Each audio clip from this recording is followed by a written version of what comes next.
Euros are more difficult than the world cup அப்படின்னு சொன்னால் நம்ம எம்பாப்பே அவருக்கு பதிலாக மெஸ்ஸி வந்துட்டு என்ன அப்போ கோப்பா அமெரிக்கா பார்த்தா சும்மாவா நாங்கள் தாண்டா வேர்ல்ட் சாம்பியன்ஸ் அப்படின்னு ஒரு ரிப்ளையை கொடுத்துட்டு கோப்பா அமெரிக்காவும் ஒரு பெரிய டோர்னமெண்ட்டு யூரோஸுக்கு ஈக்குவலாக நடக்க போகுதுன்னு சொல்லியிருக்காங்க. மெஸ்ஸிக்கு ஒரு அர்ஜென்டினா, பிரேசிலுக்கு நேமார் ஆடுவாரா? வாங்க பார்ப்போம்.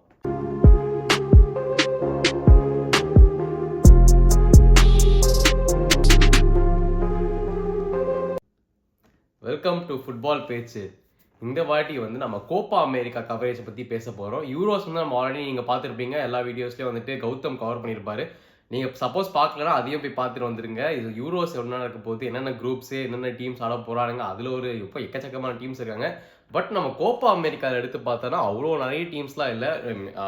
டோட்டலாக ஒரு 16 டீம். அதில் வந்து நமக்கு தெரிஞ்ச டீம்ஸ் நேம் பண்ணுற மாதிரி இருந்தால் ஒரு 3-4 டீம் தான் எனக்கும் தெரியும், உங்களுக்கும் அவ்வளோதான் தெரியுன்ற நம்பிக்கையில் இருக்கிறேன். பட் கோப்பா அமெரிக்கா வந்துட்டு இப்போ எப்படி யூரோஸ் வந்துட்டு யூரோப்பியன் டீம்ஸ் மட்டும் நடக்குதோ, கோப்பா அமெரிக்கா வந்துட்டு south American and north American teams வரைக்கும் மட்டும்தான் நடக்க போகுது. ஸோ இது வந்துட்டு ஒரு எக்ஸ்க்ளூசிவ் டோர்னமெண்ட். முன்னாடி வந்துட்டு வெறும் கானம்பால்ன்ற ஒரு region, so basically south American teams மட்டும் பார்ட்டிசிபேட் பண்ணிட்டு இருந்தாங்க. ஸோ அதோட ஹிஸ்ட்ரியை எடுத்து பார்ப்போம். ஸோ என்ன ஆச்சுன்னா பேசிக்லி இந்த வாட்டி கோப்பா அமெரிக்கா 2024 வந்து ஆக்சுவலாக ஹோஸ்ட் பண்ண வேண்டிய கண்ட்ரி வந்து ஈக்குவடார். ஏன்னா வந்து ஒரு டோர்னமெண்ட் டைமும் ஒரு கண்ட்ரி வந்து அப்படியே ரொட்டேஷனல் ஆர்டரில் போயிட்டு இருக்கோம். அப்படி வரப்போ இந்த வாட்டி வந்து ஈக்குவடார் தான் ஹோஸ்ட் பண்ண வேண்டியதாக இருந்துச்சு. பட் அவங்க வந்து அந்த இன்விடேஷனை அக்செப்ட் பண்ணல. இன்ஃபேக்ட் அவங்க டிக்ளைன் பண்ணிட்டாங்க, இல்லைப்பா எங்களால் இந்த வாட்டி ஹோஸ்ட் பண்ண முடியாது அப்படின்னு சொன்னதுனால அதுக்கப்புறம் வந்துட்டு பெரு அண்ட் யுனைடெட் ஸ்டேட்ஸ் இந்த 2 கண்ட்ரீஸும் வந்துட்டு சரிப்பா இந்த வாட்டி நாங்களே பார்த்துக்கிறோம், எங்களுக்கு இன்ட்ரெஸ்டடாக இருக்குது இந்த காம்படிஷனை ஆர்கனைஸ் பண்ணுறதுன்னு சொல்லி கேட்டதில் இவங்க ஒரு கூட்டு முடிவாக எடுக்கும் போது கானம்பாலும் இந்த கான்காஃப் வந்துட்டு இந்த நார்த் அமெரிக்கன் டீம்ஸு, அப்புறம் கானம்பால் வந்து சவுத் அமெரிக்கன் டீம்ஸ் இப்படி தான் இருக்கும். யூஸ்வலாக வந்து சவுத் அமெரிக்கன் டீம் வந்து கோப்பா அமெரிக்கா ஆடிட்டு இருந்தாங்க.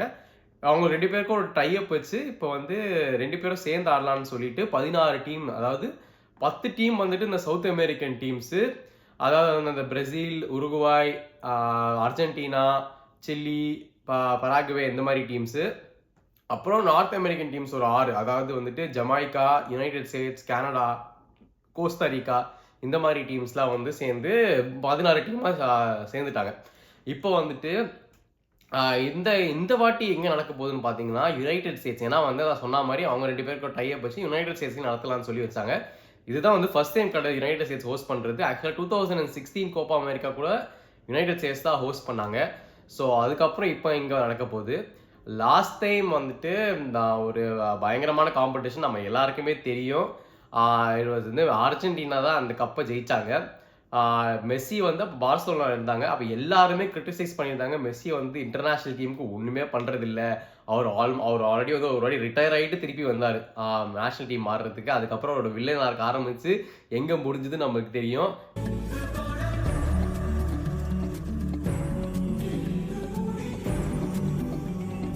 Complete the football cycle. But yeah last time வந்துட்டு அர்ஜென்டினா தான் ஃபைனல்ஸ் போனாங்க. அண்ட் ஆங்கல் டி மரியா, இந்த அர்ஜென்டைன் வாரியர், அவர் தான் வந்து 1-0 கோல் அகேன்ஸ்ட் பிரேசில் போட்டு ஜெயிச்சு கொடுத்தாரு அர்ஜென்டினாக்கு. And Messi won his first international honour. So அதை அப்படியே கண்டினியூ பண்ணி வேர்ல்ட் கப்பை ஜெயிச்சிட்டாங்க. அதுக்கப்புறமா வந்துட்டு இப்போ இன்னொரு வாட்டி வந்து கோப்பா அமெரிக்காவில் ஆடலான்னு முடிவு எடுத்தாரு. அது மட்டும் இல்லாமல் மெஸ்ஸி வந்து inter Miami will be my last club, இதுக்கு மேலே நான் எந்த கிளப்புக்கு போக போகிறது இல்லைன்னு ஒரு அனௌன்ஸ்மெண்ட் சொல்லியிருக்காங்க. ஸோ அதெல்லாம் நடக்கிறப்போ வந்து கொஞ்சம் என்டர்டெயின்மெண்ட் அதிகமாக தான் இருக்குன்னு நினைக்கிறேன். இந்த ஏன்னா வந்துட்டு லாஸ்ட் இன்டர்நேஷனல் டோர்னமெண்ட்டாகவும் இருக்கலாம். பட் ரொம்ப மெஸ்ஸின்னு இல்லாமல் வேறு யாரெல்லாம் ஆடுறாங்க அதெல்லாம் பார்க்குறதுக்கு முன்னாடி இந்த கேம் வந்துட்டு யூஎஸ் நடக்க போகுது. யூஎஸ் நிறைய சிட்டிஸ் நடக்க போகுது பிரிச்சு, இந்த மாதிரி டாலஸ்ஸு, ஹியூஸ்டன், நியூயார்க்கு இந்த மாதிரி வந்து நிறைய சிட்டிஸில் நடக்க போகுது. அண்ட் குரூப்ஸ் வந்துட்டு 4 குரூப்ஸாக பிரிச்சிருக்குது. ஸோ வந்து இதுலேயே வந்துட்டு நான் அந்த என்னென்ன குரூப் சொல்லிடுறேன். குரூப் ஏல தான் வந்து அர்ஜென்டினா இருக்கிறாங்க. குரூப் ஏல வந்துட்டு அர்ஜென்டினா, பெரு, சில்லி அண்ட் கனடா, இவங்க 4 பேர் தான் குரூப் ஏ. அப்புறம் குரூப் பி வந்து Mexico, Ecuador, Venezuela and Jamaica, இது வந்து குரூப் பி. குரூப் சியில் வந்துட்டு United states, Uruguay, Panama and Bolivia. இதில் வந்துட்டு யுனைடெட் ஸ்டேட்ஸ் அண்ட் உருகுவாய் வந்து ஒரு டஃப் டீம்ஸாக தான் இருக்க போகுது. அண்ட் குரூப் டியில் வந்துட்டு Brazil, Colombia, Paraguay and Costa Rica. Of course சொல்ல வேணும் பிரேசில் இதில் வந்து ஒரு ஸ்ட்ராங் காம்படிட்டராக இருக்க போகிறாங்க. ஸோ எஸ், நம்ம வந்து மோஸ்ட் ஹையஸ்ட் காம்படிஷன் வந்துட்டு பிரேசில், உருகுவாய் அண்ட் அர்ஜென்டினா கிட்ட தான் எதிர்பார்க்கலாம். அண்ட் இந்த காம்படிஷன் வந்து ஹிஸ்டாரிக்கலி நம்ம எடுத்து பார்த்தோம்னா highest number of winners title win பண்ணது வந்துட்டு அர்ஜென்டினா அண்ட் அதுதான் கிடையாது. நீங்கள் எல்லாரும் பிரேசில் நினச்சிருப்பீங்க, பட் ஆக்சுவலாக it's Uruguay. Uruguay and Argentina 15 titles டைல இருக்கிறாங்க. அண்ட் அதுக்கப்புறமா செகண்ட் பிளேஸில் இருக்கிறதா வந்து பிரேசில் வித் 9 டைட்டில்ஸ். வித் எதுவே ஒரு சர்ப்ரைசிங். எல்லாருமே வந்துட்டு என்னடா இது பிரேசில் தான் ஜெயிச்சிருப்பாங்கன்னு நினச்சிருப்பீங்க, பட் அங்கே தான் ஒரு ட்விஸ்ட்டு. ஸோ நம்ம இதில் வந்து எல்லா டீம்ஸையும் எடுத்து பார்க்கணுன்றது இல்லைங்க. முக்கியமான டீம்ஸ் வந்து எனக்கு பொறுத்த வரைக்கும் சான்சஸ் இருக்கிறது வந்து அதே தான், இந்த 3 டீம்ஸ் தான், பிரேசில், உருகுவாய் அண்ட் அர்ஜென்டினா. அர்ஜென்டினாவோட ஸ்குவாட் செலெக்ஷன் எடுத்து பார்த்தோன்னா பெரிய மாற்றம் இல்லை from the world cup winning team. அதே ஸ்குவாட் தான் இருக்குது. There carrying over Emi Martinez goal keeper, அப்புறம் ஃபார்வர்ட்ஸில் வந்துட்டு Julian Alvarez, Angel Di Maria, Lautaro Martinez, Messi, இதே தான். அப்புறம் மிட்ஃபீல்டில் வந்துட்டு மெக்காலிஸ்டர். ஸோ பெரிய மாற்றங்கள் எதுவும் இல்லை. அப்புறம் டிஃபென்ஸில் வந்துட்டு கிறிஸ்டியன் ரொமேரோ, லிசாண்ட்ரோ மார்டினஸ், அப்புறமா ஒட்டமெண்டி, இவங்களாம் அப்படி தான் கேரி ஓவர் ஆகிறாங்க. So not a big change. So very strong line up. இவங்க வந்து I think they lost only 1 game. அந்த சவுதி அரேபியா கேம் மட்டும் தான் தோற்று போனாங்க.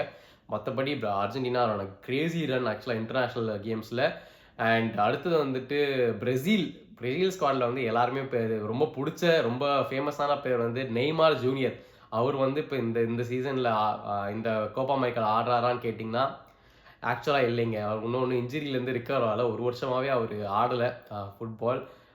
பிகாஸ் அந்த சவுதி மூவ் பண்ணதுலேருந்தே அவர் ஹல் ஹிலாலுக்கு ஒரு கேமோ 2 கேம் தான் ஆடிருக்காரு, அதுக்கப்புறம் ஆடவே இல்லை. ஸோ அதனால் அவரை செலக்ட் பண்ணல. அண்ட் மற்றபடி வந்துட்டு ஒரு சர்ப்ரைசிங் டீம் செலெக்ஷனில் இல்லாதவங்க வந்துட்டு ரிச்சார்லிசன் அண்ட் கசமேரோ. ஏன்னா ரிச்சார்லிசன் வந்து என்னதான் மோசமானாலும் பிரேசில் டீமில் வந்து எப்பவுமே செலக்ட் பண்ணிடுவாங்க. அவர் ஒரு பெரிய ஒரு யூத் ஐக்கானாக வச்சிருந்தாரு, பட் அவர் சர்ப்ரைசிங்லி அவர் இல்லை. அப்புறம் சீசன் வெட்டரனான கசமேரோ ஆப்வியஸ்லி வந்து இந்த சீசன் அந்த அளவுக்கு பெர்ஃபார்ம் பண்ணலை. மேபி அதுதான் ரீசனாக இருக்கலாமான்னு நிறைய பேர் கேட்குறாங்க. இருக்கலாம், பட் கசமேரோவும் இந்த ஸ்குவாடில் இல்லை. அண்ட் இன்னொரு மேஜர் மிஸ்ஸிங் வந்துட்டு எடர்சன் இந்த கீப்பர் வந்துட்டு அந்த டாட்னம் மேட்சோட அந்த ஐ இன்ஜுரி ஆனதால இன்னும் ரிகவர் ஆகல போல. ஸோ அதனால் அவர் இன்னும் செலெக்ஷனுக்கு ரெடி ஆகலை. But Alisson will take his position இந்த கோல் கீப்பிங். அது மட்டும் இல்லாமல் டிஃபென்ஸில் வந்துட்டு எடர் மிலிட்டாவோ, மார்க்கினியாஸ், கேப்ரியல், ஆர்சனலோட கேப்ரியல், அப்புறம் வந்துட்டு மிட்ஃபீல்டில் வந்து லூக்கஸ் பக்கெட்டா, இது ப்ரூனோ கிமாயரஸு, ஸ்ட்ராங் மிட்ஃபீல்ட் லைனப் இருக்குது அவங்களுக்கு. அண்ட் ஃபார்வர்ட்ஸில் வந்து ஒரு எக்ஸைட்டிங் நியூஸ் என்னென்னா வந்துட்டு என்ட்ரிக், இந்த 17 year old என்ட்ரிக், ரியல் மேட்ரிடோட ப்ராஸ்பெக்ட் வந்துட்டு அவர் வந்திருக்காரு. அவர் இப்போ இந்த ஃப்ரெண்ட்லிஸ்லேயே நிறைய கோல்ஸ் போட்டிருக்காரு. சூப்பரான ஒரு சென்சேஷனாக இருக்கிறாரு. ஸோ அவர் is replacing the Richarlison. And அது மட்டும் இல்லாமல் Vinicius Rodrygo and Gabriel Martinelli இவங்கெல்லாம் வந்துட்டு இந்த ஸ்குவாடில் இருக்கிறாங்க. ரொம்ப எக்ஸைட்டிங்காக இருக்க போது இந்த ஸ்குவாட் வந்து பார்க்குறதுக்கு. அடுத்தது யுருகுவாய் பார்த்தோன்னா 37 year old Luis Suarez, the legend has been called up. அவர் வந்து இன்டர் மயாமிக்கு வந்து 12 கோல் போட்டிருக்காங்க இந்த சீசன். அண்ட் அவரையும் கூப்பிட்டுருக்காங்க ஃபார் ப்ராபப்ளி அந்த பேக்கப் ஆப்ஷனை வச்சுக்கிறதுக்கு. அவருக்கும் இந்த லாஸ்ட் இன்டர்நேஷ்னல் டோர்னமெண்ட்டாக இருக்கும் இது டிஃப்ரெண்ட்டாக. ஸோ அவர், அப்புறம் நம்ம தலைவர் டார்வின் நூனியஸ் இருக்கிறாங்க, பென்டான்கூர், ஃபெடி வால்வர்டு, ரொனால்ட் ஆர்வோ. ஸோ இந்த மாதிரி இவங்களும் வந்து ஒரு நல்ல ஸ்குவாட் வச்சுருக்காங்க. இவங்களுக்கு நிறைய சான்சஸ் இருக்குது. ஸோ ப்ரீவியஸ் வின்னர்ஸ் நம்ம எடுத்துன்னு பார்த்தோன்னா லாஸ்ட் வின்னர் வந்துட்டு அர்ஜென்டினா, அதுக்கு முன்னாடி வந்து சில்லி, அப்புறம் பிரேசில் 2 வாட்டி வின் பண்ணியிருக்காங்க. ஸோ இந்த மாதிரி வந்துட்டு கொஞ்சம் மாற்றி தான் வின்னர்ஸ் வந்துட்டு இருக்காங்க. பட் இந்த வாட்டி டோர்னமெண்ட் வந்துட்டு ஜூன் 20th ஆரம்பிச்சுட்டு ஜூலை 14th வரைக்கும் நடக்க போகுது. ஜூலை 14 நடக்கிற ஃபைனல்ஸ் வந்துட்டு மயாமியில் நடக்கிற ஒரு ஹார்ட் ராக் ஸ்டேடியமில் தான் நடக்க போகுது, மெஸ்ஸியோட ஹோம். ஸோ அவருக்கும் நல்லா இருக்கும். இது ஒரு நல்ல இது. And probably is last international tournament. ஏன்னா அவரும் சொல்லியிருக்காரு is time is slowing down and probably என்னது த கேம்ஸ் ஒன்றும் கம்மியாகிட்டே போக போகுது ஃப்யூச்சரில். ஸோ அதனால் மெஸ்ஸி வந்துட்டு நம்ம பார்க்குறதுக்கான லாஸ்ட் இன்டர்நேஷ்னல் டோர்னமெண்ட்டாக இருக்க வாய்ப்புகள் இருக்குது. And I think the most exciting prospect இந்த என்டையர் டோர்னமெண்ட்டில் வந்துட்டு என்ட்ரிக் அவர் தான் இருக்க போகிறான்றது நான் நம்புகிறேன். ஏன்னா 17 yearsஆக வந்துட்டு பிரேசில் டீம் செலக்ட் ஆகி ஒரு பயங்கரமான இப்போ இவர் நல்லா பர்ஃபார்ம் பண்ண ஆரம்பித்தார்னா மேபி நேமாரோட என்ன சொல்கிறது, ஒரு நெக்ஸ்ட் ஜென்னாக வரப்போகிறான்ற ஒரு நம்பிக்கையும் இருக்குது. But apart from that I think strong competition from these teams மட்டும் இல்லாமல் யுனைடெட் ஸ்டேட்ஸ் கிட்ட தான் எதிர்பார்க்கலாம். ஏன்னா என்னதான் அவனுங்க இந்த ஃப்ரெண்ட்லியில் வந்து கொலம்பியாவோட 5-1 தோற்று போயிருந்தாலும் பிரேசிலோட நல்ல பர்ஃபார்மன்ஸ் போட்டு 1-0 தான் முடிச்சாங்க. அவங்களோட ஸ்டார் பிளேயரான கிறிஸ்டியன் புலிசிச் அவர் தான் வந்துட்டு நல்லா ஆடிட்டு இருக்காரு. அது மட்டும் இல்லாமல் டைலர் ஆடம்ஸ் அந்த மாதிரி நிறைய பிளேயர்ஸ் இருக்கிறாங்க. ஸோ நீங்கள் வந்துட்டு யார் இந்த டோர்னமெண்ட்டில் ஸ்டார் பிளேயராக நீங்கள் கன்சிடர் பண்ணுறீங்க, யார் ஒரு எக்ஸைட்டிங் ப்ராஸ்பெக்டாக இருப்பாங்கன்றதை கமெண்ட்டில் போடுங்க. யார் வின்னர் நீங்கள் நினைக்கிறீங்கன்றது கமெண்ட்டில் போடுங்க. நான் பர்சனலாக வந்துட்டு I think between Argentina and Brazil, but I think Argentina will win it. So நீங்கள் என்ன நினைக்கிறதுன்ற கமெண்ட்ஸில் போடுங்க. And I C you again another episode. This is Subhash.